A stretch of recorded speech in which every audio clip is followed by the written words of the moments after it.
espera, pero tuve que darles yo el ingreso, che. Vamos a chequear que la gente esté pudiendo ingresar libremente, si no, no hay problema, le vamos dando nosotros ingreso.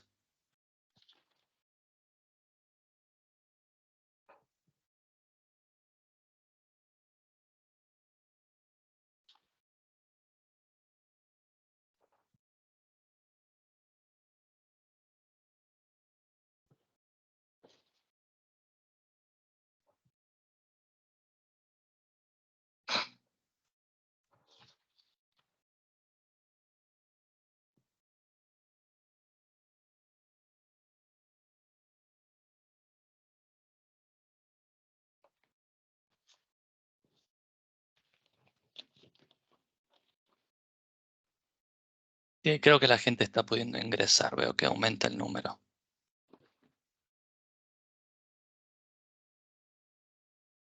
Buenos días a todos. Vamos a esperar un minutito más que se termine de conectar, se terminen de sumar las personas y ahí damos inicio a la actividad.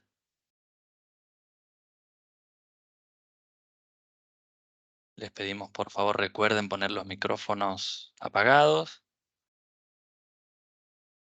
Cuando iniciemos la actividad le vamos a pedir que por favor apaguemos las cámaras y nos centramos todos en la presentación de Rafa.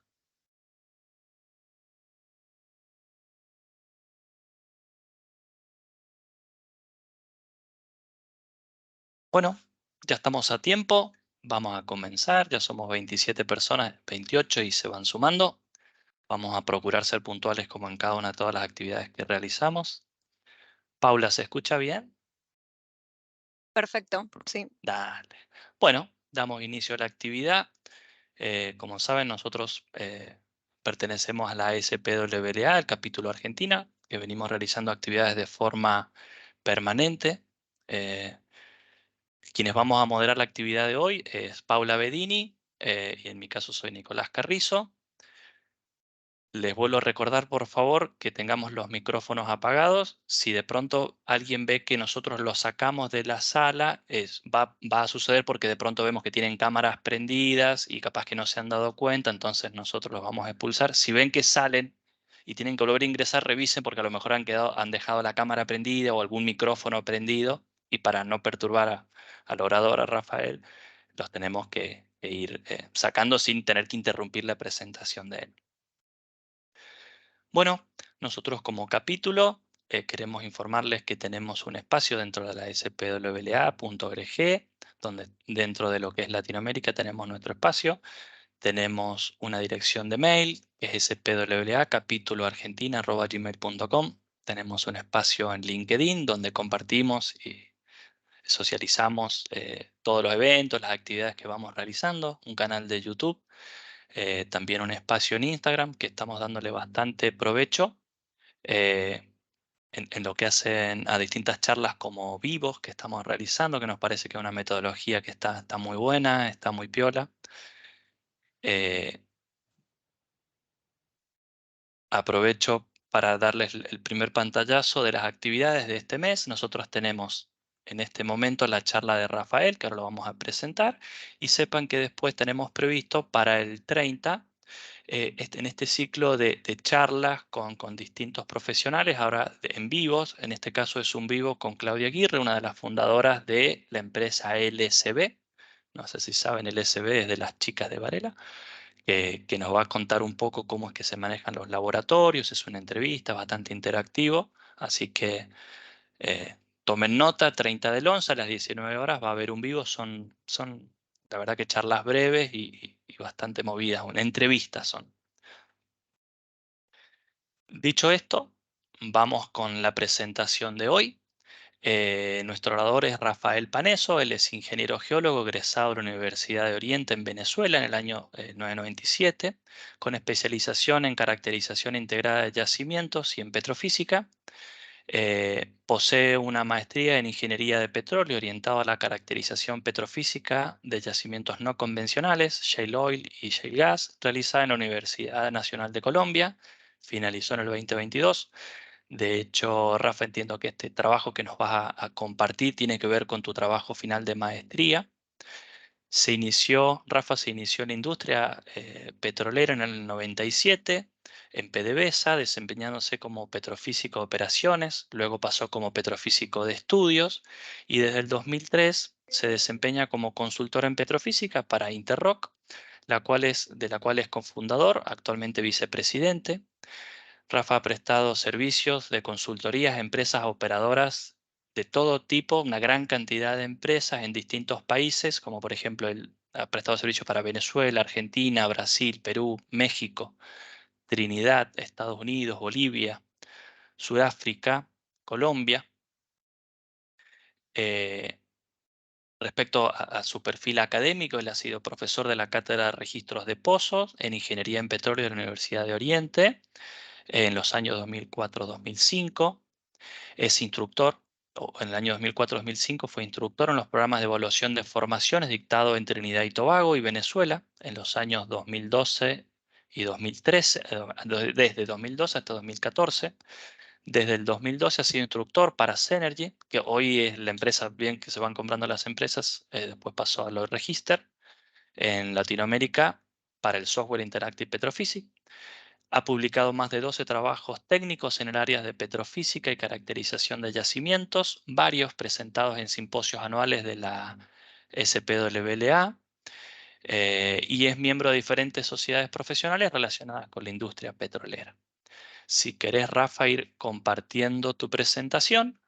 El título del trabajo es Integrated Petrophysical Characterization of Hydrocarbon Shale and Conventional Reservoirs Using a Rock Typing Approach, Case Study, Vaca Muerta Play, Neuquén Basin, Argentina. La dinámica que vamos a utilizar es la de siempre. Vamos a permitir que Rafa haga toda su presentación. Durante el transcurso de su presentación, las preguntas que tienen las pueden ir dejando el chat. Con Paula después las vamos a leer. Y si no, al finalizar la actividad, ahí hacemos una ronda de preguntas que pueden dejarlas escritas o si les parece pertinente abrir el micrófono, lo solicitan levantando la mano y los habilitamos y hacemos unas interacciones. Ahí, Rafa, se ve perfecto tu presentación. Si te parece, comenzamos.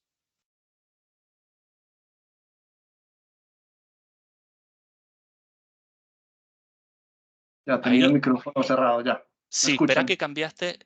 A ver, poner el modo presentación de vuelta. Ahí está el modo presentación y se ve bien, Rafa. Bueno, buenos días para todos. En primer lugar, bueno, agradezco al capítulo argentino de la SPULA por la invitación a esta charla.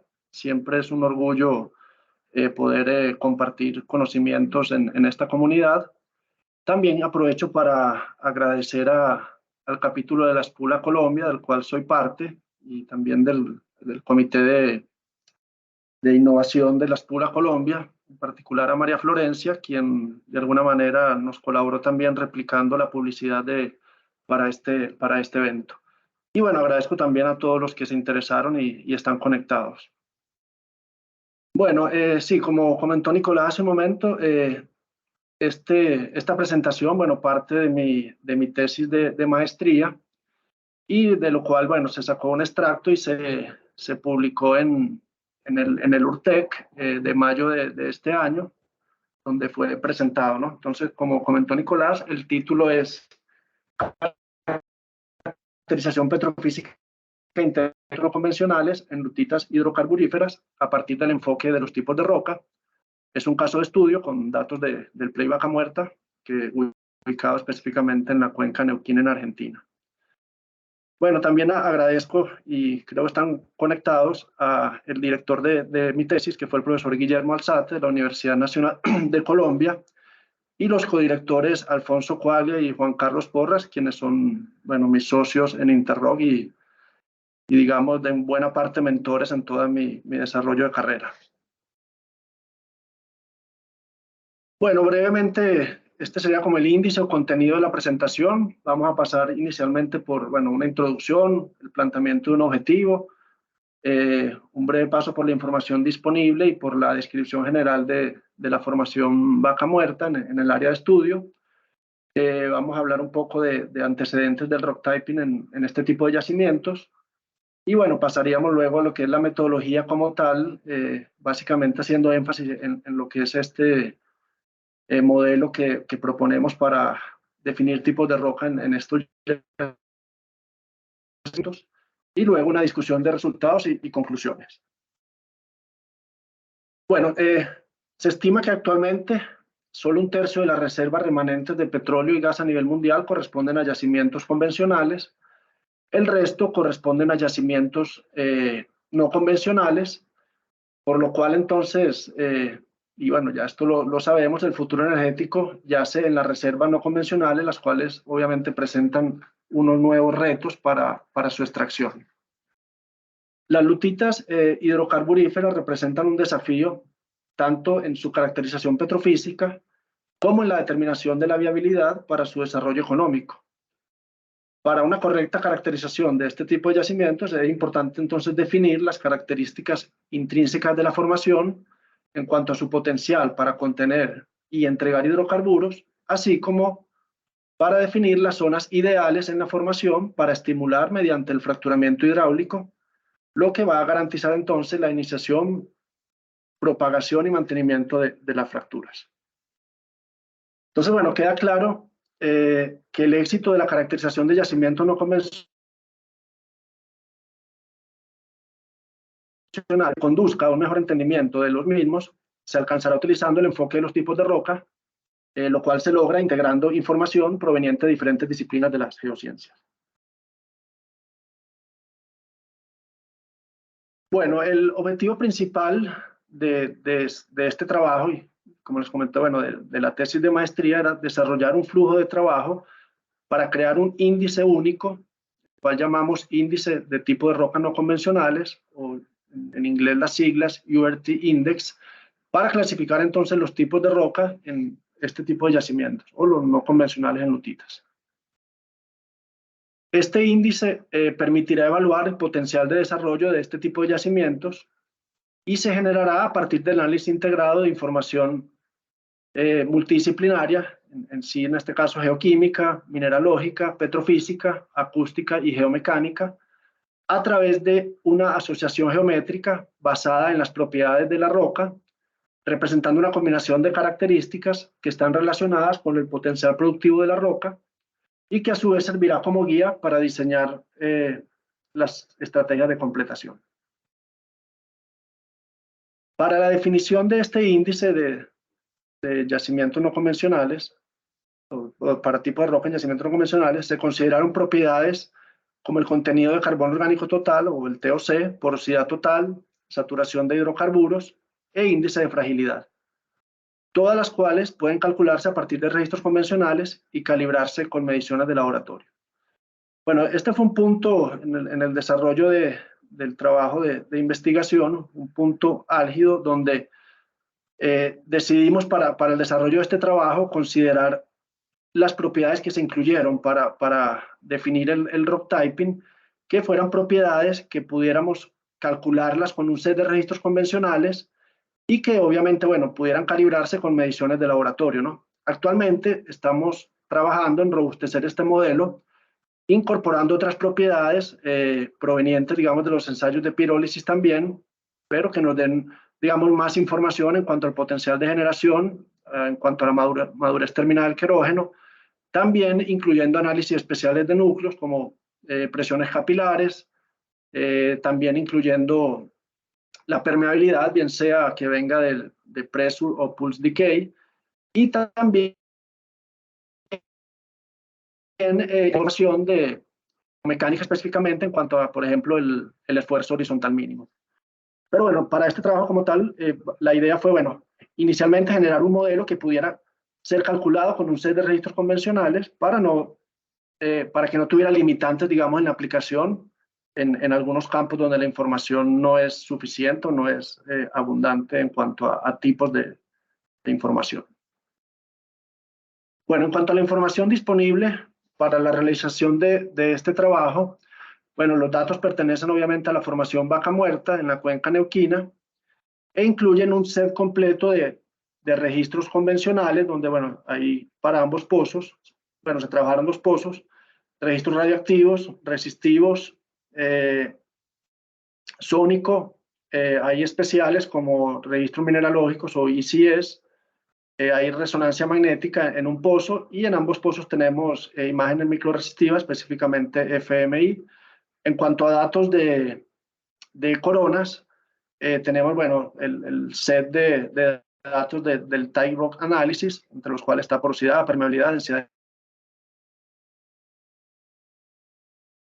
en el pozo A, y análisis mineralógicos, específicamente difracción de rayos X, también en el pozo A. En cuanto a información de registros de mood logging o control geológico, bueno, contamos con toda la descripción litológica, las mediciones de curva de gas total y toda la fluorescencia y cromatografía.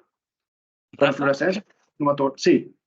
vos sé que se está cortando un poquito. ¿Querés que probemos si apagás la cámara como charlamos hace rato? A ver si ahí anda un poquito mejor. No es mucho, pero cada tanto se corta un poco, ¿eh? Dale, la apago. Dale, gracias.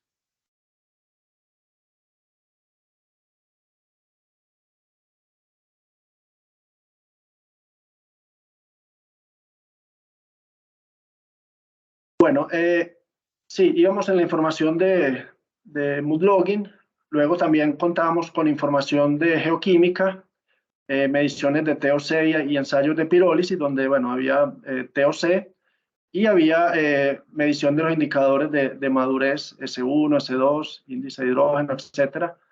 Y bueno, contamos también con toda la información de la completación y estimulación, digamos los intervalos de perforados, las etapas para la estimulación, todo el reporte de estimulación, análisis PBT, registros PLT posteriores a la estimulación y bueno, la historia de producción de los pozos. Bueno, muy resumido y obviamente en el auditorio hay personas que conozco que tienen mucha experiencia, han trabajado buena parte de su vida en lo que es la formación vaca muerta. Pero bueno, a manera de resumen, la formación vaca muerta es de edad titoniana y pertenece al periodo Jurásico Superior. Dio origen a la mayor parte de los hidrocarburos acumulados en los yacimientos convencionales de la cuenca neuquina. Y bueno, es conocida como la mejor roca generadora de la cuenca, con miles de pozos perforados.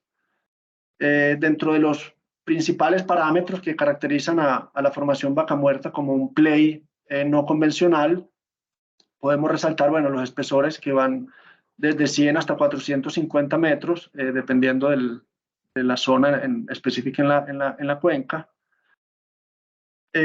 Una porosidad que va en el orden de 6 a 16%, un TOC que está en el orden de 2 a 12%, pero en general o en promedio siempre por encima de un 5%, un índice de madurez en función de la reflectancia de la vitrinita en el rango de 0.5 a 2.6, tipo de querógeno predomina el 1 y el 2, pero también se ha observado tipo 4.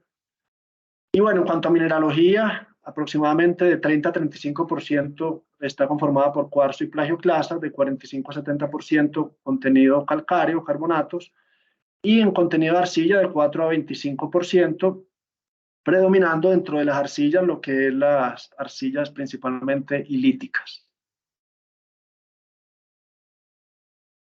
Bueno, en cuanto a los antecedentes de rock typing en yacimientos no convencionales en lutitas, se revisaron obviamente muchas publicaciones. Aquí traigo a colación algunas de ellas y básicamente como por generaciones, donde estos autores de alguna manera comenzaron con la idea de generar un rock typing o de alguna manera clasificar la roca en función de ciertas.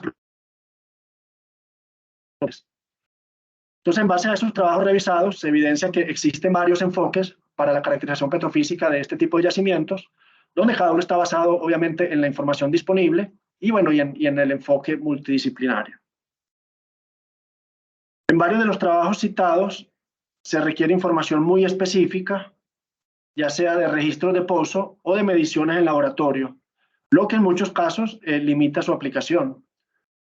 Por eso, el modelo propuesto, como les comenté hace un rato, bueno, hasta el punto del desarrollo de esta investigación, se basó en poderlo hacer con un set de registros convencionales, lo cual lo hacía más flexible, y básicamente con tener rayos gamma, resistividad, densidad neutron-sónico y factor fotoeléctrico, pudiéramos desarrollar la metodología que vamos a ver a continuación. Obviamente, importante acotar, y lo nombré, de siempre, bueno, tener en lo posible información de mediciones en laboratorio, propiamente de coronas, para poder calibrar todo el modelo. Bueno, en cuanto a la metodología,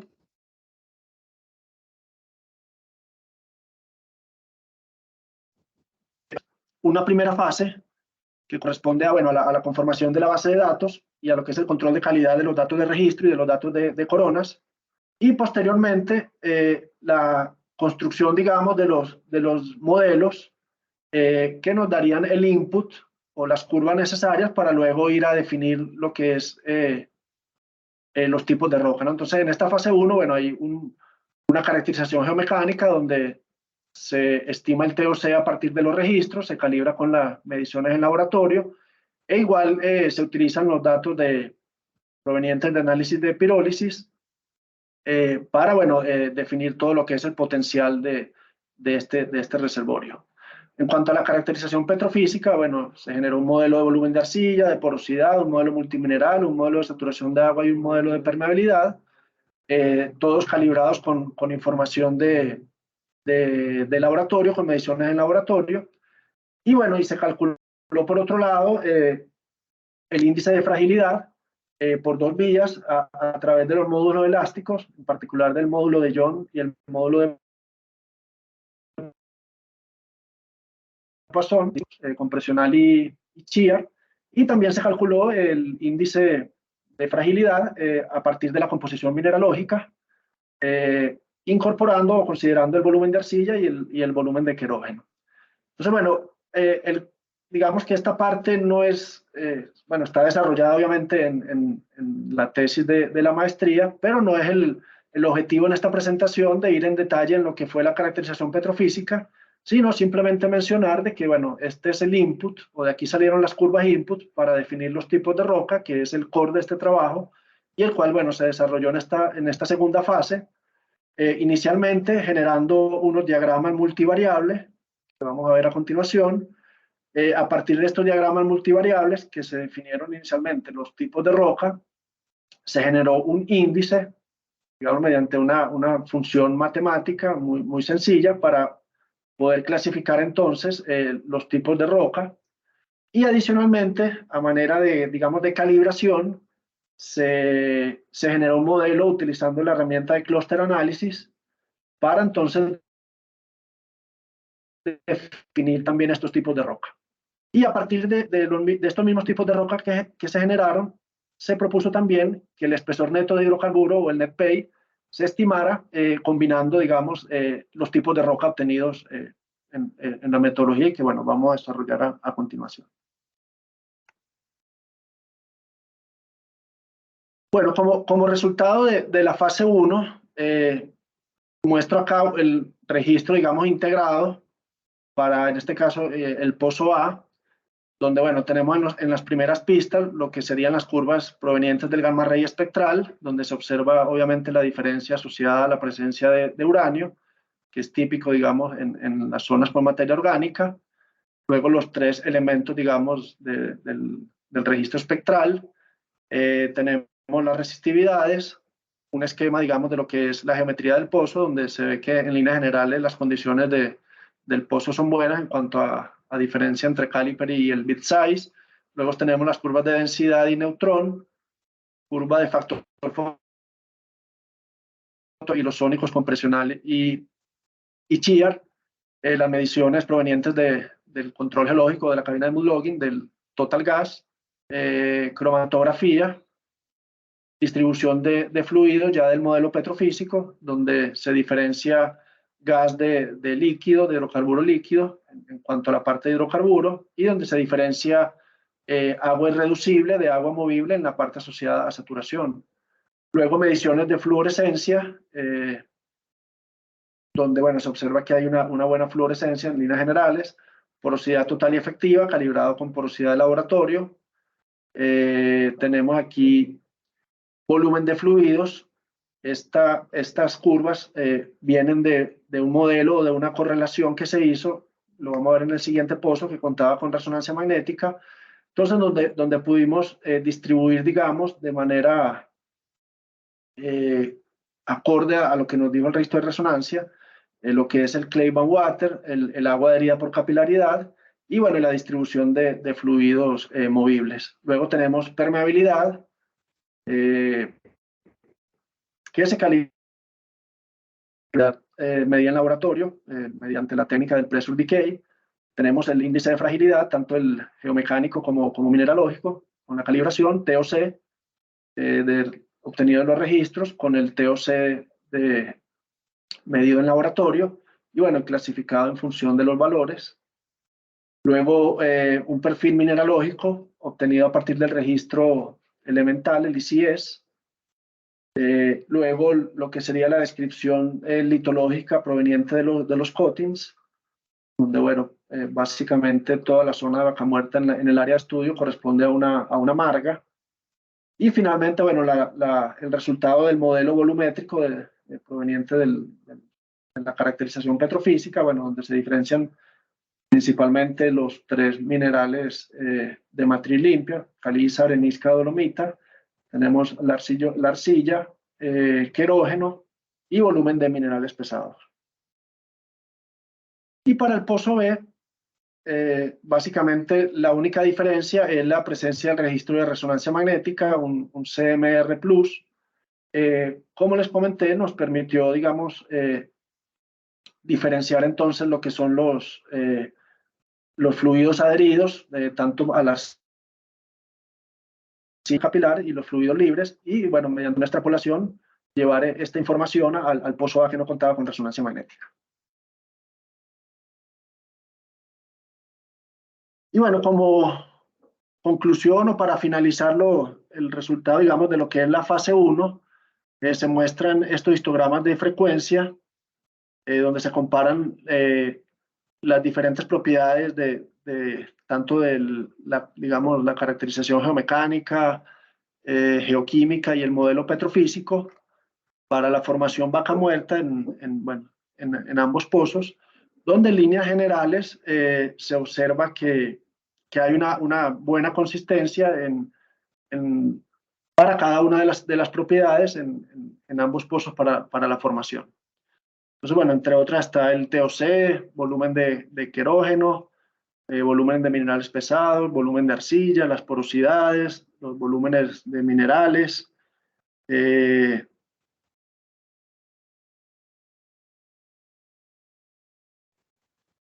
el índice de fragilidad. Bueno, ya entrando propiamente a la parte del objetivo del trabajo, que era generar entonces la definición de tipos de roca en este tipo de yacimientos. El punto de partida, bueno, fue la definición o la generación, digamos, de los diagramas multivariables para a partir de ahí empezar a definir los tipos de roca, para lo cual entonces, bueno, las propiedades que se consideraron fueron el TOC, el índice de fragilidad, la porosidad total y la saturación de hidrocarburos. Estas propiedades se normalizaron considerando el valor máximo de cada una en los dos pozos. Aquí es importante si esto se va a replicar a diferentes o a añadir nuevos pozos, tener en cuenta de que se debe normalizar considerando el valor máximo de cada propiedad en el número de pozos que se estén considerando. Bueno, entonces se construyeron estos diagramas para cada pozo y cada muestra, donde, bueno, está conformado por 4 vértices. Este sería el índice de fragilidad, porosidad total, saturación de hidrocarburos y TOC. Entonces se tomaron valores para las 4 propiedades, inicialmente cada metro, o sea, para construir el modelo, partiendo desde la parte superior de la formación vaca muerta. Entonces, metro a metro, se tomaba las mediciones o los valores de estas propiedades hasta llegar a la base, con lo cual, bueno, se garantizaba tener aleatoriedad en el muestreo, ¿no? Entonces, para el pozo A, con esta toma de muestras cada metro se alcanzaron 105 muestras y en el pozo B 107 muestras. Entonces, la forma que adoptan estos cuadrángulos depende del valor de los vértices, que obviamente viene dado por el valor de cada una de estas propiedades. Y bueno, la agrupación de cuadrángulos que presenten formas similares, como ya lo dije, esa forma va a depender del valor de cada propiedad, podrían considerarse entonces tipos de rocas, pues tienen propiedades similares, ¿no? Entonces, esa clasificación de los tipos de roca a partir de estos diagramas multivariables se muestra aquí como ejemplo que se analizó una por una la forma de estos diagramas para cada una de las muestras, como les dije, tomadas a cada metro para cada uno de los pozos, donde entonces en color rojo, perdón, en color naranja, se definieron las muestras que llamamos inicialmente como tipo de roca 1, en color rojo las tipos de roca 2, en color verde las tipos de roca 3 y en color 4 las tipos de roca café, ¿no? Entonces, se ven que en estos diagramas multivariables, para cada una de esas 212 muestras, aquí bueno, se muestra un ejemplo, se definieron entonces las 4 familias predominantes en términos de esa asociación geométrica, ¿no? A partir de la similitud de la forma del cuadrángulo, lo cual entonces va a representar rocas con valores similares en cada una de las propiedades.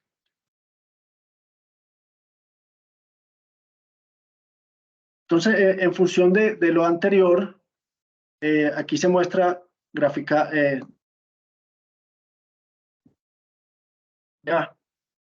lo que serían los tipos de roca 1, 2, 3 y 4, donde en el caso del tipo de roca 1, la forma geométrica parece como una especie de trapecio simétrico, siendo este tipo de roca la que tiene mejores características de la formación en cuanto al potencial para contener y entregar hidrocarburos.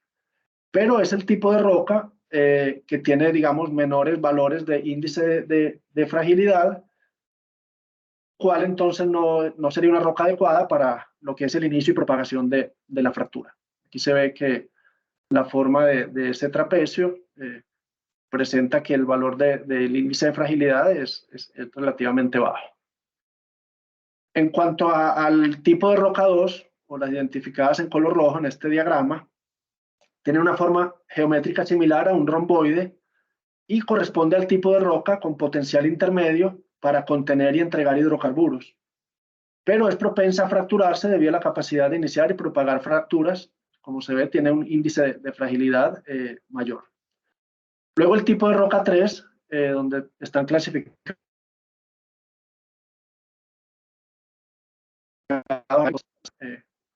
que fueron en el gráfico anterior diferenciadas por el color verde. Su forma geométrica es similar a un rombo con valores intermedios para... ¿Sí? Perdón, cuando hablaste de la 3, justo se cortó y no se escuchó lo que dijiste del tipo roca 3. ¿Podrías repetir, por favor? Sí. Bueno, les comentaba que sí, en este gráfico se agrupan todas las que, como ejemplo, en el gráfico anterior eran de color verde, entonces correspondiente a la tipo 3, donde su forma geométrica tipo es similar a un rombo con valores intermedios para las 4 propiedades, lo que se traduce en que tiene características intermedias en cuanto a términos de calidad de yacimiento, o sea, básicamente porosidad y saturación de hidrocarburos, y también en cuanto a lo que es la capacidad para iniciar y propagar la fractura, asociada principalmente al índice de fragilidad. Y finalmente, el tipo de roca 4, que en el gráfico anterior fueron todas diferenciadas en color café, y bueno, aquí están graficadas todas juntas. La forma geométrica, si bien sigue siendo un cuadrilátero, pero tiene una apariencia muy similar a un triángulo, ¿no? Muy baja saturación de hidrocarburos. O sea, aquí la saturación de hidrocarburos es muy baja, entonces, bueno, la figura tiende a parecerse a un triángulo. Y presenta valores en cuanto a TOC y porosidad total, de medios a bajos, y un alto índice de fragilidad, que sería hacia esta parte. Y bueno, este tipo de roca, digamos, permitiría que la roca sea propensa a fracturarse y ayudaría a conectar entonces las áreas de interés con la parte, digamos, de la cocina donde se encuentran las mayores saturaciones de hidrocarburos. Bueno, posterior a esa clasificación, se hizo estos gráficos para mostrar la distribución porcentual de los tipos de roca a partir de la asociación geométrica para ambos pozos, donde, bueno, se puede resaltar de que la proporción, digamos, de cada tipo de roca entre ambos pozos es bastante similar, o sea, es bien consistente, ¿no? Predominando el tipo de roca 2 y 3, y bueno, en menor proporción está la 1 y la 4. Bueno, luego, con el propósito de reproducir los tipos de roca definidos por la asociación geométrica que vimos anteriormente a partir de los diagramas multivariables, entonces se desarrolló una función matemática que permitió pasar de un indicador cualitativo basado en la geometría del diagrama multivariable a un índice cuantitativo que permitiera definir los tipos de roca. Entonces, la asociación geométrica es mayoritariamente un proceso manual, o sea, lo hicimos en este caso manual, por lo que no resulta práctico al intentar replicarla y hacer diferenciaciones en un número considerable de pozos, y más considerando si las formaciones en esos pozos son de gran espesor, ¿no? Pero bueno, esto se hizo manual. Obviamente aquí sería importante resaltar que la aplicación de metodología de Machine Learning sería de gran utilidad para, digamos, generar un algoritmo o una herramienta que directamente pueda hacer la clasificación automática en cuanto a la forma o geometría asociada a los valores o las propiedades consideradas. Pero aquí, digamos, para el trabajo se realizó netamente esa clasificación de forma manual. Entonces, bueno, ese índice que se propone para entonces clasificar o definir los tipos de roca, y que, bueno, para el trabajo lo vamos a llamar el URT Index, depende obviamente del tamaño relativo de los cuadrángulos que vimos en los diagramas multivariables, donde este tamaño, como vimos, es función de los valores de cada propiedad, o sea, de los vértices. Y en líneas generales, se observó que el tamaño de esos cuadrángulos disminuye desde el tipo de roca 1 hasta cuando vamos, digamos, del tipo de roca de mejor calidad hacia la roca tipo 4, que, digamos, de alguna manera sería la de menor calidad en cuanto a generación y almacenamiento de hidrocarburos. Entonces, en función de que esa disminución es lineal cuando vamos de la roca 1 a la 4, simplemente una suma ponderada de esas propiedades que se consideraron permite definir ese índice para definir los tipos de roca. Entonces, la ecuación básicamente es esto: una suma ponderada de las 4 propiedades, donde cada propiedad tiene un factor de ponderación. Para el caso de este trabajo, el factor de ponderación lo definimos en 25%. ¿Aló? Ahí estamos ubicando ahí estamos tratando de ubicar para apagar el micrófono, Rafa. Ya se lo vamos a apagar. Bien. Entonces, bueno, les comentaba de que para este trabajo, bueno, se definió un peso de 25% para cada propiedad, lo cual, bueno, se traduce en que sería básicamente una media aritmética de las 4 propiedades. Pero bueno, algo de flexibilidad es que el intérprete puede definir o redefinir, digamos, de alguna manera los pesos de cada una de las propiedades según la importancia que tenga cada una de ellas en su interpretación. Es decir, puede darle más peso, por ejemplo, a lo que sería el potencial de generación, entonces quizás aumentarle algo al TOC, o si quiere darle más peso por ejemplo, la parte de definir las zonas más propensas a que la fractura se pueda propagar, entonces quizás le da más peso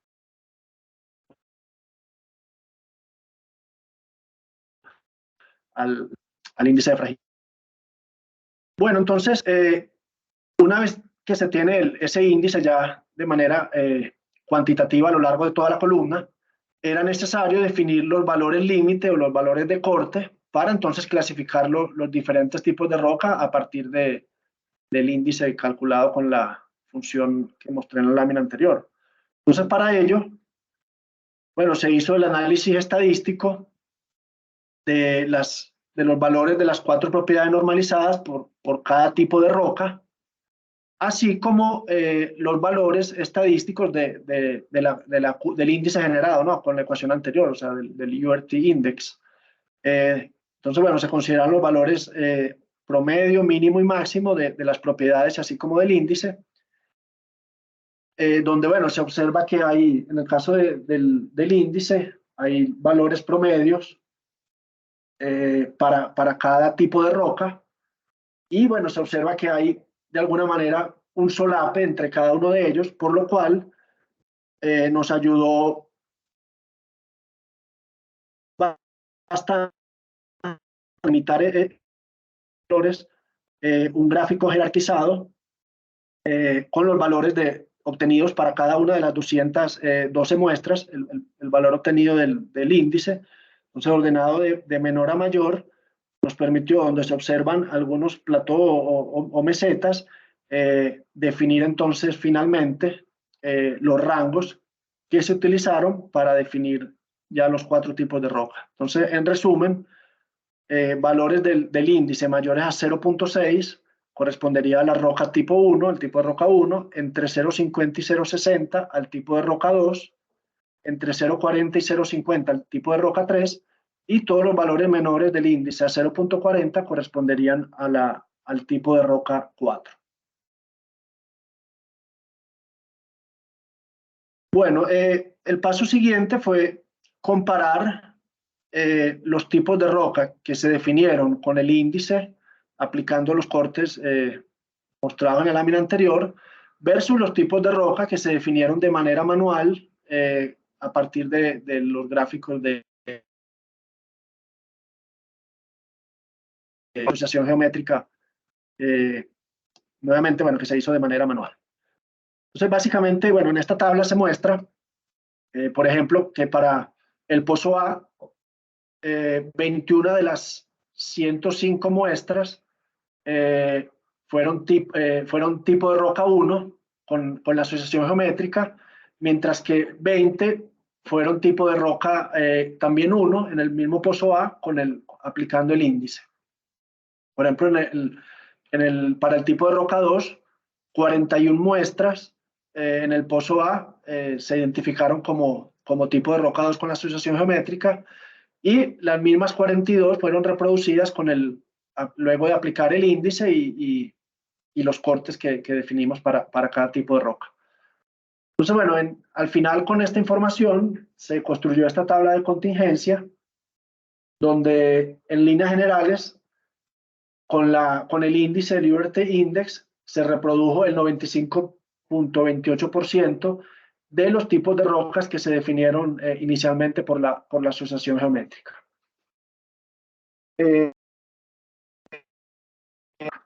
También se generaron histogramas para comparar la distribución, digamos, de los tipos de roca. Al lado izquierdo está construido con las 212 muestras con las cuales se generó el modelo, se construyó el modelo. Y en el lado derecho está el histograma de distribución de los tipos de roca construido para las 2.104 muestras que en total conformaban los dos pozos, ¿no? Esto considerando de que el step o la tasa de muestreo del pozo era de 0.1 metro. O sea que cada 0.1 metro se alimentó el modelo, digamos, o se calculó el URT index para cada una de esas 2.104 muestras. Entonces, en líneas generales, bueno, se ve una tendencia consistente entre lo que es el modelo y la réplica al resto de los datos. Y bueno, obteniéndose valores medios para cada tipo de roca de ese URT index bastante similares. Bueno, el paso siguiente en esta fase 2, y básicamente la idea fue de alguna manera calibrar ese índice de tipos de roca que se definió con esa ecuación, fue construir un modelo de clúster análisis para tratar, bueno, para obtener, digamos, una clasificación de tipos de roca.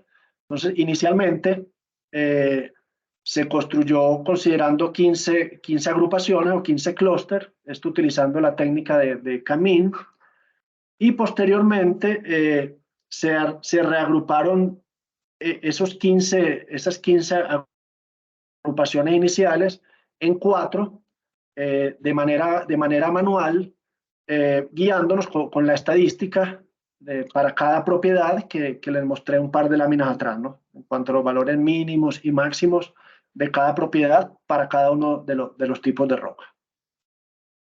Entonces, de este clúster se obtuvo como resultado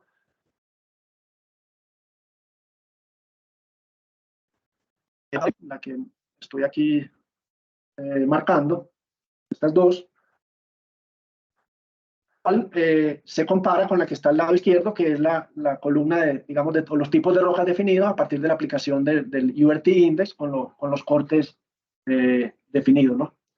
Entonces, en líneas generales de esta metodología del cluster análisis se obtuvo que los tipos de rocas definidos con el cluster análisis honraron en un casi 75% los tipos de rocas definidos con el índice propuesto en este trabajo. En líneas generales, como comentario acá, básicamente se pudo haber trabajado un poco más en esta agrupación manual de los clústeres, quizás logrando obtener algún porcentaje mayor de correlación, o en todo caso se pudiera también haber utilizado un método, digamos, de lo que es redes neurales autoentrenadas, donde quizás se hubiera podido tener un mejor resultado, pero en línea en el satisfactorio, porque vimos que esta metodología del clúster análisis, que justamente se basa en tuvo un buen ajuste o un ajuste bastante aceptable con los tipos de rocas definidos. Y aquí, bueno, separando ese porcentaje de acierto, digámoslo así, observamos que, bueno, para el tipo de roca 1 y 4 estuvo por encima o muy cerca del 85%, y bueno, para el 2 y 3 sí fue un poco inferior. Pero nuevamente, esto nos dio, digamos, de alguna manera satisfacción de que un método como el cluster análisis haya de alguna manera también honrado o reproducido en buen porcentaje los tipos de roca definidos por la metodología propuesta.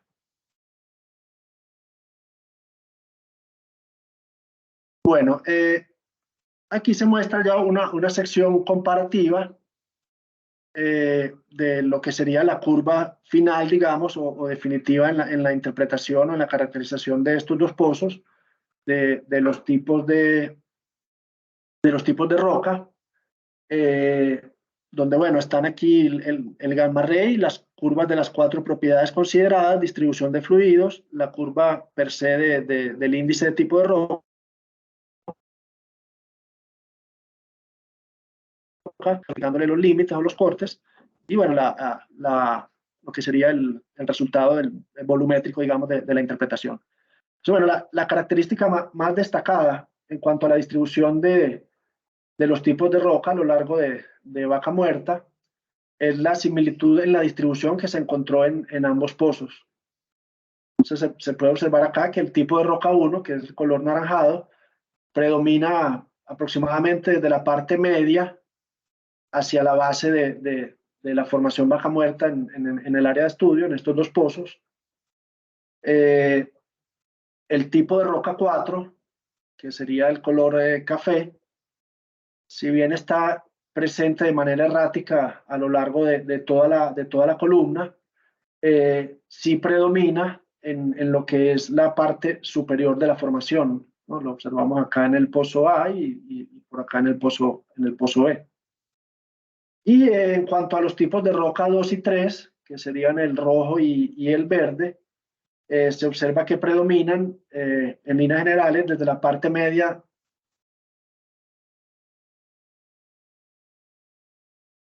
baja, más o menos desde aquí hacia la parte superior, y en este pozo B desde aquí hacia la parte superior. Entonces sí, nuevamente hay una buena correlación o similitud en lo que es la distribución de los tipos de roca en ambos pozos. Bueno, una vez, digamos, definido entonces los tipos de roca, pasamos a lo que fue la estimación de los espesores útiles, en particular el net pay o el espesor hidrocarburífero. Entonces, bueno, se tomó en cuenta para definir este net pay que las propiedades utilizadas para definir los tipos de roca en sí contienen las principales características para evaluar la prospectividad y potencial de este tipo de yacimientos, los reservorios. Entonces, se consideró que agrupando algunos de estos tipos de roca se podrían estimar directamente esos espesores útiles o espesores netos productivos. Considerando entonces que el tipo de roca 1, 2 y 3 corresponden en orden descendente a los tipos de roca con mejor potencial para contener y entregar hidrocarburos, de ahí entonces se definió de que la agrupación de esos tres tipos de roca nos permitiría definir los espesores netos productivos, ¿no? O el net pay. Entonces, como se muestra en esta tabla, básicamente entonces la agrupación o sumatoria de lo que serían los tipos de roca 1, 2 y 3 lo pudiéramos considerar como el pay y ya el tipo de roca 4 como no pay. Entonces, para validar esto, se hizo una comparación del net pay basado en los tipos de roca, que es el que proponemos aquí al lado izquierdo, comparándolo con los net pay que fueron determinados por el operador, digamos, con una metodología in-house, partiendo de cortes estándar aplicados al volumen de arcilla, porosidad y saturación de agua, donde entonces se observa que en el caso del pozo A, de un gross de 104 metros, 91.62 son pay, lo que representa un 88% de net to gross, al pay que proponemos combinando el tipo de roca 1, 2 y 3, lo cual se compara con 87, casi 88 metros de net pay aplicando los cortes y como lo hizo, digamos, el operador o el dueño del pozo. Entonces, bueno, se observa que con los tipos de roca se tiene un net to gross de 88 versus uno de 84 con la metodología convencional. Eso para el pozo A. Para el pozo B, de un espesor neto de vaca muerta en ese pozo de 106 metros, se obtuvo aproximadamente 93 metros de net pay con la combinación de los tres tipos de roca, lo que representa un 87% de net to gross, que si se compara con el obtenido por el operador de 95.46 metros, pasando de 87 a 90 de net to gross, ¿no? O sea que en conclusión, los valores obtenidos son similares. Básicamente en el pozo A hay un incremento de 4% en el net to gross con la metodología de los tipos de roca, y mientras que en el pozo B hay una reducción aproximadamente del 3% en el net to gross. Pero en líneas generales, una muy buena corrección.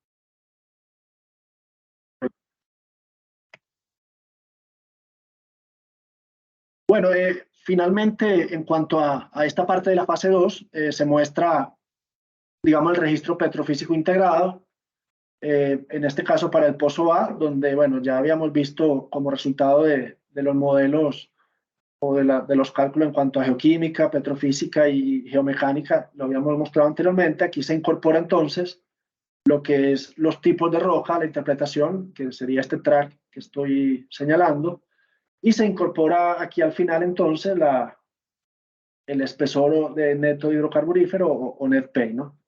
Entonces, bueno, resaltando aquí, vemos en la parte, digamos, basal de la formación, lo que denominamos acá de manera, si se quiere, coloquial como la cocina, sería la parte donde hay el mayor contenido de TOC, y bueno, donde predomina entonces, como vimos en láminas anteriores, el tipo de roca 1, mientras que hacia la parte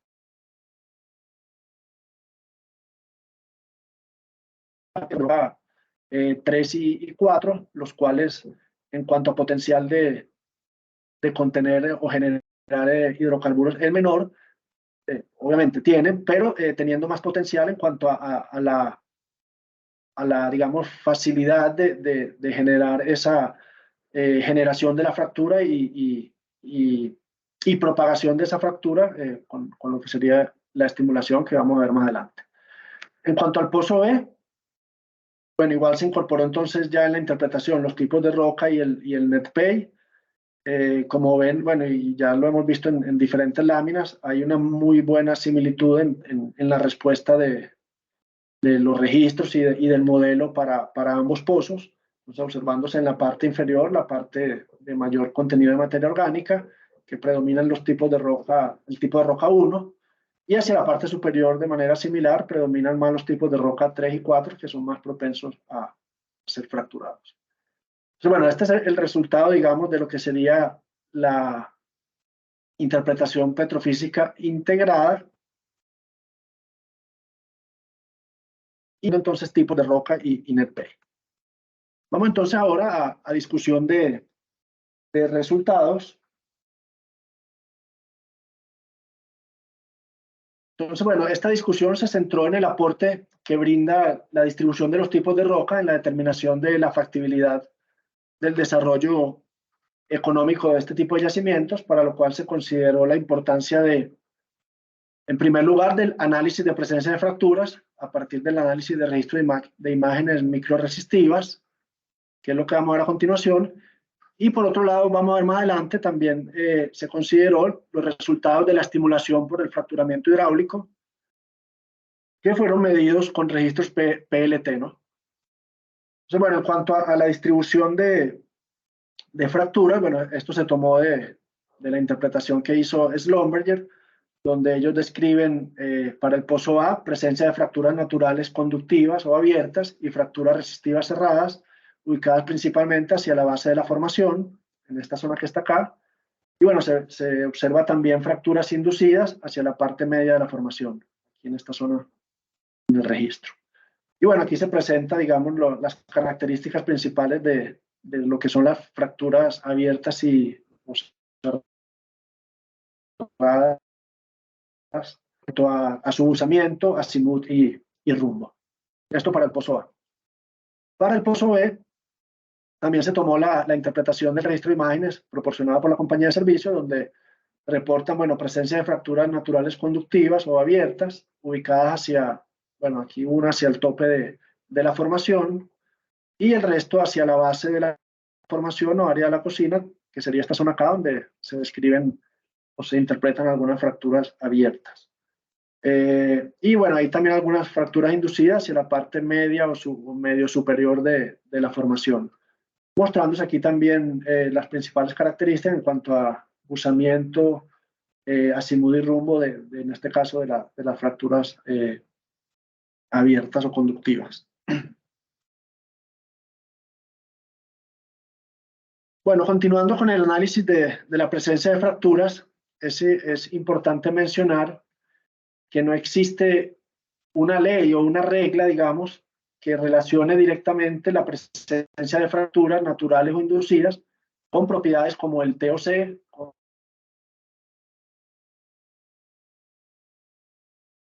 al mínimo.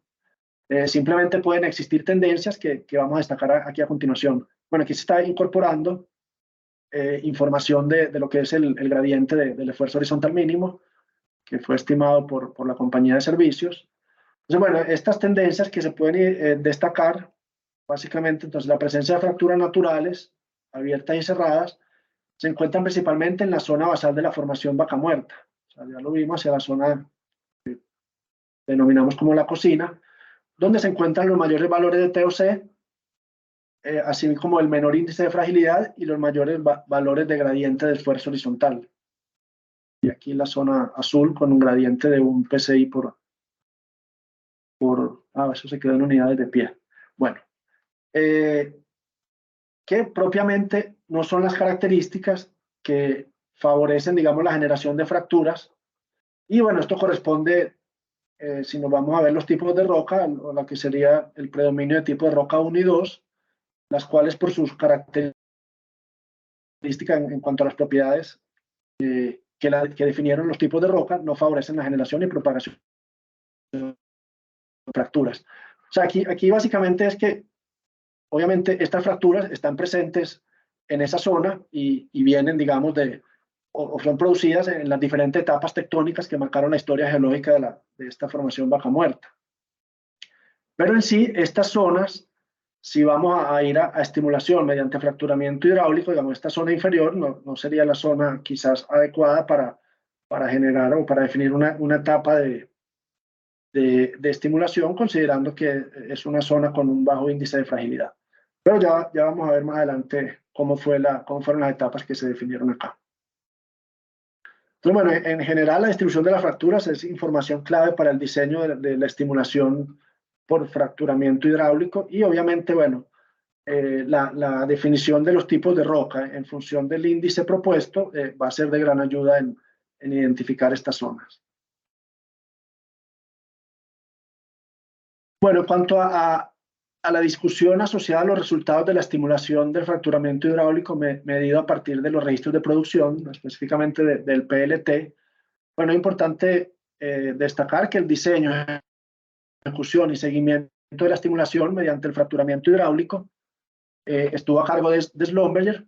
Simplemente analizamos cómo los tipos de roca definidos en este estudio correlacionan con el diseño realizado por Schlumberger y así se ratifica el potencial de los tipos de roca en la selección de los intervalos a perforar y en la definición entonces de las etapas para la estimulación. Entonces aquí están los dos pozos, el B y el A. Aquí se presentan los 5 intervalos perforados para ambos pozos, dos aquí en la parte inferior, que conforman luego la etapa 1 de la estimulación con fracturamiento hidráulico y 3 intervalos perforados en la parte superior que conforman la etapa 2. Tanto para el pozo A, B como para el pozo A, ¿no? Son 2 perforados en la parte o en la etapa 1 inferior y 3 perforados en la etapa 2 o etapa superior.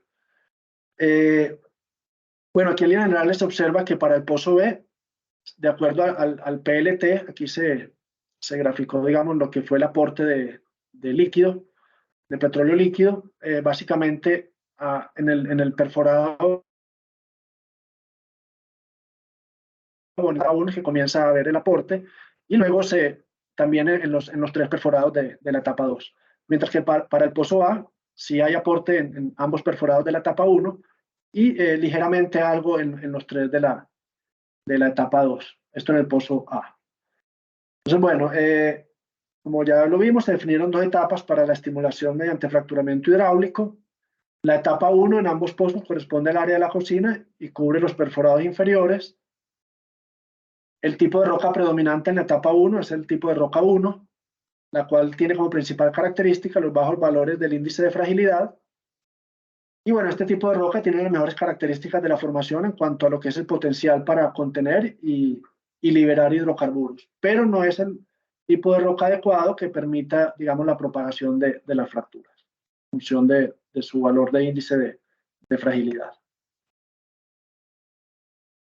Y en cuanto a la etapa 2, bueno, cubre en ambos pozos los 3 perforados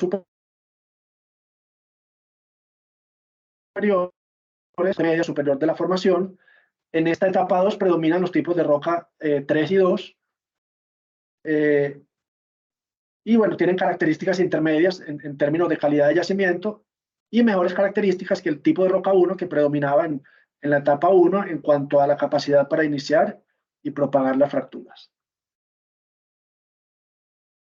Bueno, otra consideración en cuanto a los resultados de la estimulación son las siguientes. La evaluación del efecto del fracturamiento hidráulico en el comportamiento de producción y la incidencia de los tipos de roca en este comportamiento se realizó mediante la interpretación de los resultados de registros de producción que fueron tomados en ambos pozos posterior a la estimulación. Y bueno, es importante resaltar que los tipos de roca fueron estimados a partir de mediciones de registros de pozos tomados antes de la estimulación y su mayor aporte está relacionado con la determinación de las zonas del pozo con mejores características para contener y entregar hidrocarburos, así como las zonas con características que favorecen la iniciación y propagación de las fracturas. Esto obviamente es una gran ayuda para definir los intervalos a perforar y definir ahí y posteriormente las etapas de estimulación. Las características, o sea, digamos, contener y entregar, y iniciar y propagar las fracturas, afecta directamente el comportamiento de producción, pues esto va a permitir conectar a través de la fractura hidráulica el espacio poroso con las fracturas que ya están, que existen, digamos, las fracturas naturales que existen en la formación. Y bueno, siendo importante destacar acá nuevamente de que la conexión del sistema poroso como producto de la estimulación mediante fracturamiento hidráulico, lo cual, bueno, que existe esa conexión entre el fracturamiento y la fractura, lo cual se evidenció en el aporte en la producción de hidrocarburos de cada uno de los perforados que conforman las etapas de estimulación, lo cual vamos a mostrar y discutir en las siguientes tablas. Entonces, bueno, en estas tablas se presentan los resultados del PLT, en este caso para el pozo A. Entonces aquí tenemos los 5 intervalos punzados, el promedio de tipo de roca de cada uno de los punzados y cómo están conformadas las etapas de la estimulación, donde, bueno, para la etapa 2 predomina el tipo de roca 3, ligeramente predomina la 3 con respecto a la 2, y para la 1 sí claramente predomina el tipo de roca 1. Entonces, bueno, del PLT tenemos que tanto la capacitancia como la densidad corroboran el ingreso de hidrocarburo líquido desde la perforación inferior hasta la perforación superior de la formación. En la etapa 1, en la inferior, predomina el tipo de roca 1 y bueno, se registró un aporte de flujo de hidrocarburo líquido de 13.6 metros cúbicos por día y un flujo de agua de cerca de 1.10 metros cúbicos por día. En este caso, en particular en el registro PLT del pozo A, reporta la compañía de servicio que debido a las altas densidades que fueron medidas, no resultó evidente hacer la distribución de fases en la producción. O sea que básicamente ellos reportaron todo como petróleo y no pudieron diferenciar cuánto era de gas. Que vamos a ver que en el pozo B sí se logró hacer esa diferenciación. En la etapa 2, la etapa superior, predomina el tipo de roca 3, como les comenté, ligeramente por encima del 2, están casi que parejas, y bueno, aporta un flujo de hidrocarburo líquido de cerca de 4.4 metros cúbicos por día y un flujo de agua cercano a los 0.30 metros cúbicos por día. Entonces, bueno, es importante con respecto al flujo de hidrocarburo líquido mencionar que casi el 76% fue aportado por los perforados de la etapa 1 inferior y el 24% por los perforados de la etapa 2. Y bueno, lo anterior se explica considerando que en la etapa 1 predomina el tipo de roca 1, que es caracterizado por una alta saturación de hidrocarburos y alta porosidad, aunado también esto a la presencia de fracturas naturales abiertas cercanas a esta zona y a la cercanía de la cocina o zona de generación. Mientras que la etapa 2, donde predomina ligeramente el tipo de roca 3 con respecto al 2, se caracteriza por saturaciones de hidrocarburo y porosidades menores que las del tipo de roca 1, pero con mejores características para la propagación de fracturas, lo cual genera entonces que se dé la conexión de esas fracturas con el sistema poroso para tener entonces flujo a través de las perforaciones. En cuanto al agua, casi el 80% del caudal de agua aportado en este pozo corresponde a la etapa 1, siendo esto cerca de 1.1 metro cúbico por día, lo que coincide con la presencia de algunos intervalos identificados en la evaluación petrofísica que presentan algo de saturación de agua móvil. Y con respecto al PLT o al registro de producción tomado en el pozo B, el cual se muestra en esta tabla, de manera similar, 5 perforados y formando 2 etapas, una inferior con los 2 perforados inferiores y una superior con los 3 perforados de arriba, predominando en la etapa 1 el tipo de roca 1 y en la etapa 3, y en la etapa 2, perdón, el tipo de roca 3. Bueno, también en cuanto a la capacitancia y la densidad medidas en este registro, se evidencia la hidrocarburos líquidos y la producción de ellos desde la perforación inferior hasta la superior. En este caso, se reportó un PBT que identificaba la presencia de los tres fluidos, agua, petróleo y gas. Bueno, en la etapa 1 predomina también el tipo de roca 1, con los aportes de líquido en cuanto a petróleo líquido y gas, como se muestra ahí, pero llamando la atención aquí un alto aporte de agua, ¿no? Ya vamos a ver esto a qué se debe. Y en cuanto a la etapa 2, donde predomina el tipo de roca 3, y bueno, teniendo aportes de fluido, tanto petróleo líquido como gas y agua, en los valores que se muestran ahí.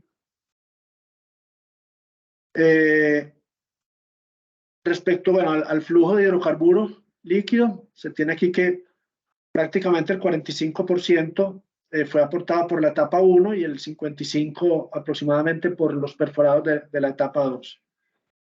Como se observa en este pozo, hay un aporte ligeramente mayor de los perforados de la etapa 2, donde predomina ligeramente el tipo de roca 3 con respecto a la 2, pero a diferencia del pozo A, existen mayores saturaciones de hidrocarburos en esa etapa 2. Pues ahí se encontraron algunas fracturas naturales abiertas inmediatamente por arriba de los perforados de esa etapa 2, lo cual de alguna manera influye en ese aumento del aporte, o lo cual demuestra que hubo conexión de la estimulación o del fracturamiento con esas fracturas abiertas.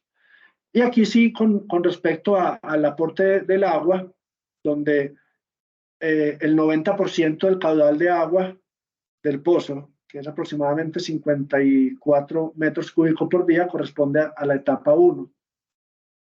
Lo que si se compara con el metro, digamos, que se produjo en la etapa 2, perdón, en esta misma etapa, pero en el pozo A, llama la atención, pues hay una diferencia muy grande en cuanto a los metros cúbicos de agua que se produjeron en la etapa 1, en este pozo 2, versus la etapa 1 del pozo A, ¿no?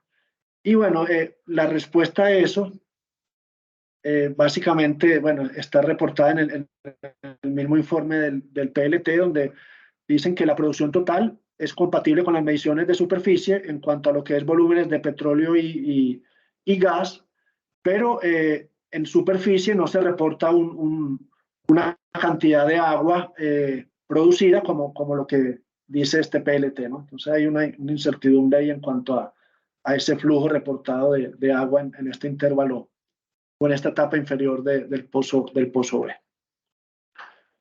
Bueno, ya casi para terminar, como conclusiones del trabajo, podemos resaltar de que, bueno, en más de 2 décadas de explotación de los yacimientos no convencionales en lutitas, se han propuesto varios modelos para caracterización petrofísica basada en tipos de roca, donde, bueno, cada uno de ellos se ha basado en la información disponible y en el enfoque multidisciplinario que le haya dado el autor.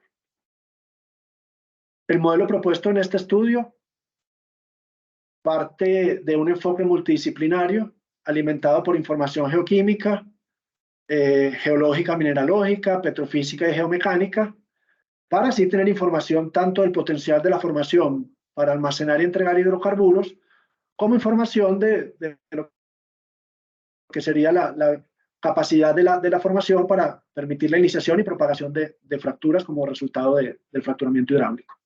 Entonces, este modelo propuesto tiene la flexibilidad de ser aplicado, o sí, flexibilidad o ventaja de alguna manera de ser aplicado únicamente con un conjunto de registros convencionales, como ya lo habíamos nombrado, por lo cual en campos, digamos, o yacimientos de este tipo, donde la información sea escasa, de alguna manera pueda tenerse una buena aproximación o una primera aproximación con esta metodología a lo que es la definición de los tipos de roca. Bueno, para definir los tipos de roca, entonces se consideraron propiedades relevantes en cuanto al contenido orgánico total o TOC, en cuanto a la porosidad, al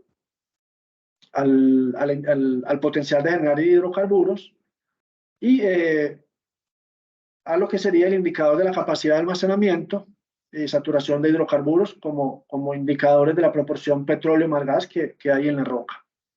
Y bueno, y obviamente el índice de fragilidad como indicador del potencial, digamos, para ser fracturada y para que esa fractura se propague. Bueno, esta metodología es perfectamente compatible con Machine Learning, como lo comenté en unas láminas atrás, donde podría generarse alguna rutina que permita la identificación automatizada y precisa de las asociaciones geométricas, que en este trabajo fue hecho de manera manual, para luego a partir de ahí entonces tener el índice para definir los tipos de roca en estos yacimientos. Y bueno, para terminar entonces, se definieron 4 tipos de roca. Inicialmente se hizo de manera cualitativa por asociación geométrica, mediante la interpretación de los gráficos multivariables, y posteriormente de manera cuantitativa mediante la función que se definió de manera matemática llamada el URT Index.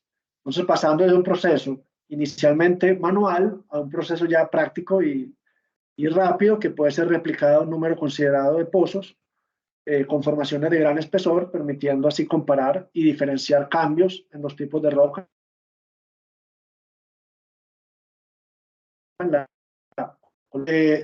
Y bueno, este índice ofrece la versatilidad en la caracterización de este tipo de yacimientos, considerando que el intérprete es libre de definir los pesos de cada una de las propiedades según la importancia o el enfoque que le quiera dar a la caracterización.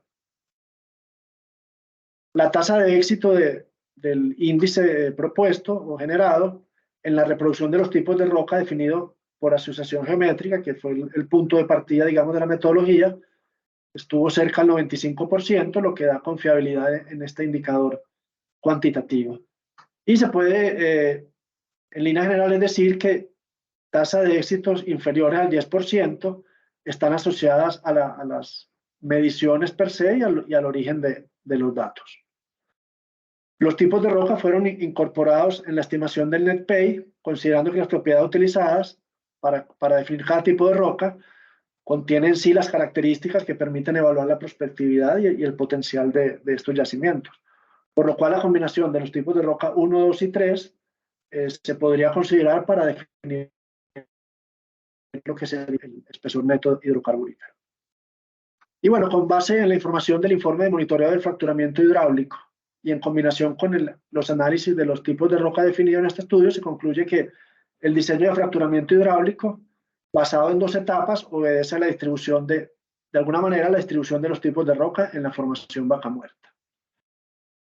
Y bueno, quiero en particular agradecer a Pluspetrol Argentina, que nos permitió el acceso a todos los datos requeridos para el desarrollo de este estudio. Y bueno, muchas gracias por la atención.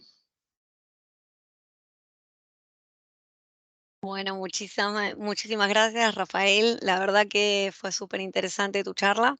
Te agradecemos desde la asociación que vengan y compartan estos trabajos tan interesantes.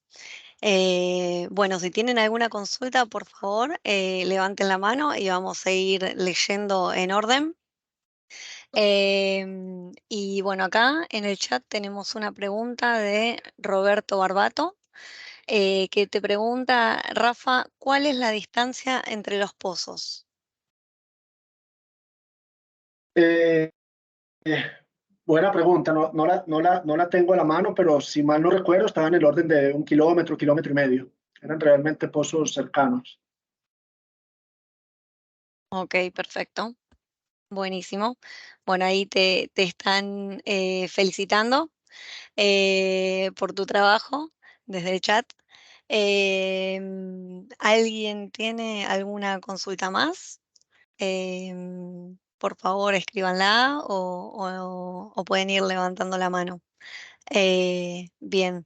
Manuel, sí, por favor, abrí el micrófono y hacenos la pregunta.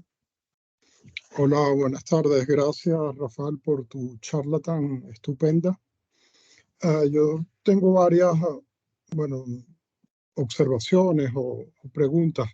Por ejemplo, en el caso de registros que tienen mucha variabilidad en los pozos, como resistividad y factor fotoeléctrico, ¿cómo crees que puede afectar bueno, podría afectar al modelo?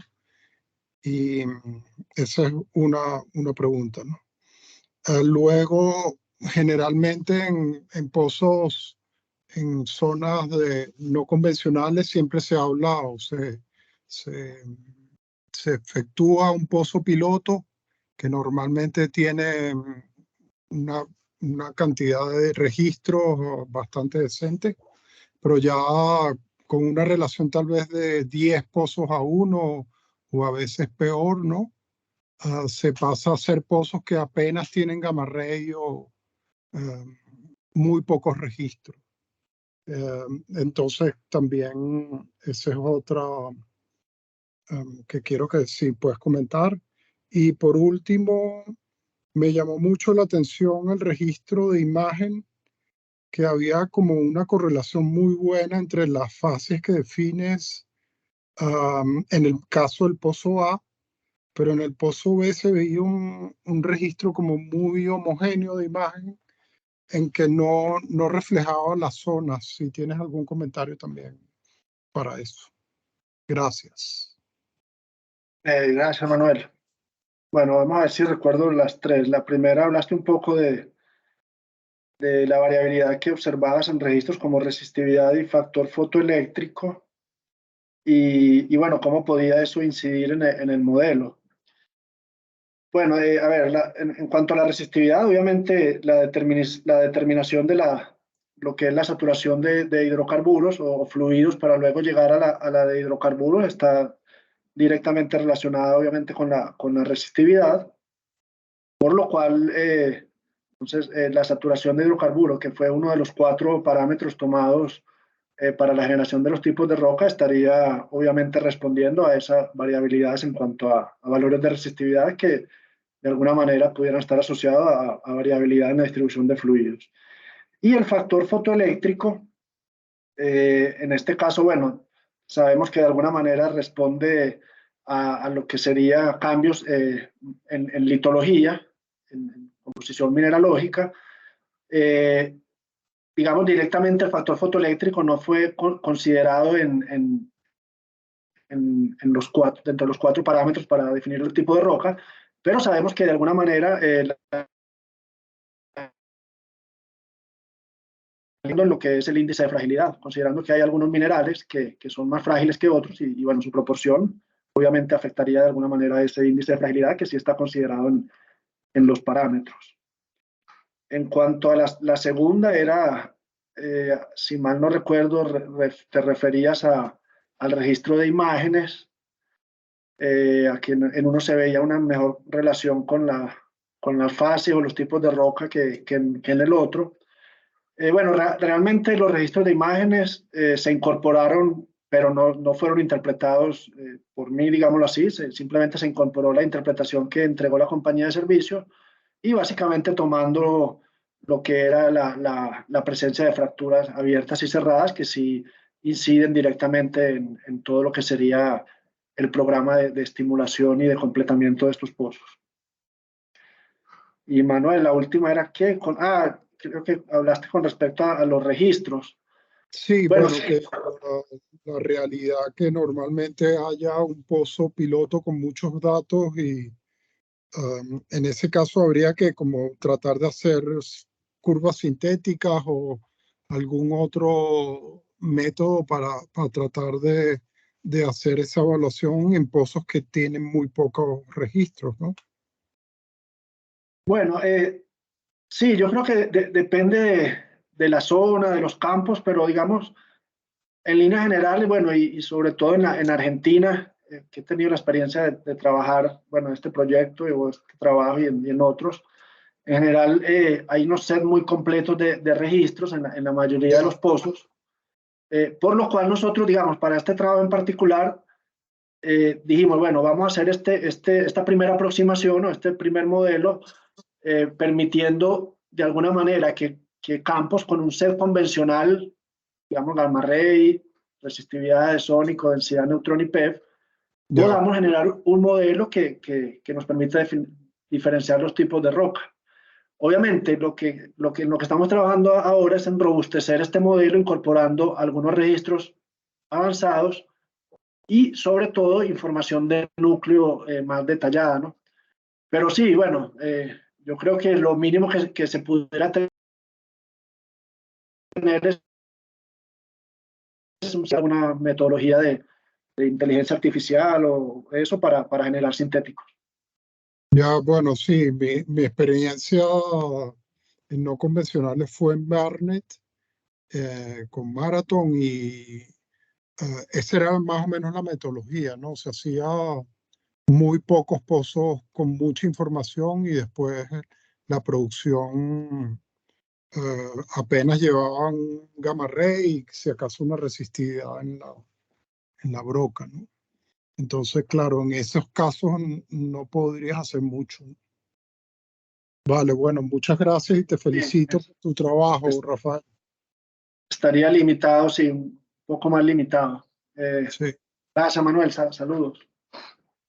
Bueno, perfecto. Vamos a hacer una pregunta más. Después recuerden que tanto Ariel como Yanko, que no vamos a poder leer sus preguntas debido a que ya estamos en el tiempo prácticamente, pueden enviarnos por mail las consultas y nosotros se las hacemos llegar a Rafael. Bien, la última pregunta la hace Hernando. Y consulta si todo este análisis se pudo propagar a otros pozos del área y si tenés algún resultado de eso. Bueno, no, realmente los datos, si bien, bueno, fueron suministrados, como les dije, por Pluspetrol, con todo un tema de confidencialidad sí, solo contamos con los pozos del proyecto, no hemos tenido oportunidad de digamos, propagarlo a otros pozos del área. Estamos trabajando actualmente aplicando esta metodología en unos pozos de campos Shell o de Play de Shell en Estados Unidos con datos públicos. Y bueno, los primeros resultados han sido buenos. Y bueno, como ya les comentaba un par de veces, la idea es que estamos tratando de robustecer el modelo, incorporando más mediciones especiales, digamos, en cuanto a permeabilidades, tipos de roca, presiones capilares, para tener un modelo más robusto, pero obviamente va a estar mucho más limitado a aplicarse en campos que tengan esa información en particular, ¿no? Perfecto, excelente. Bueno, muy bien. Muchísimas gracias, Rafa. La verdad, un honor tenerte en estas charlas, en este ciclo de charlas. Recordemos que tenemos un live en Instagram el próximo 30 de noviembre con Claudia Aguirre. Recuerden enviarnos las consultas que tengan por mail y bueno, y todas las charlas que no puedan asistir, sepan que están guardadas en YouTube. Así que bueno, síganos en las redes sociales y bueno, gracias por estar del otro lado. Nos veremos en la próxima charla. Gracias a todos. Muchas gracias a todos, saludos. Gracias. Chau, chau. Muchas gracias. Hasta luego.